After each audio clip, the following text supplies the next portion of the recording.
तो ज्यावेळेला कराड शहराचा विषय आला आणि या कराड शहराच्या विषयामध्ये आमच्या पक्षाच्या माध्यमातून पक्षाचा उमेदवार मी राजेंद्र सिंह यादव यांचं नाव पुढे केलेलं आहे आणि ते फायनल नाव आहे की आमच्या पक्षातून एकच उमेदवार असला तर असणार तो राजेंद्र सिंह यादव असणार। आमची पक्षाची भूमिका आहे, प्रत्येक पक्षाला अधिकार आहे, प्रत्येक कार्यकर्त्याला अधिकार आहे पक्ष वाढवण्याचा।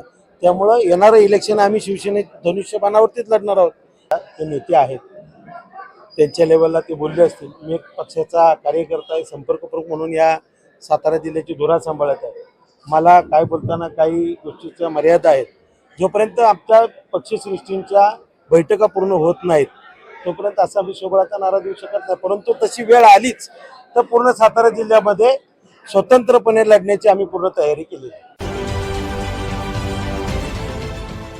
देश विदेशातील प्रत्येक घडामोडींचे लाईव्ह अपडेट मिळवण्यासाठी आता साम टीव्हीच्या सर्व सोशल मीडिया प्लॅटफॉर्मला लाईक, फॉलो आणि सबस्क्राईब करा। तसंच सर्व नोटिफिकेशनसाठी बेल आयकॉन प्रेस करायला विसरू नका।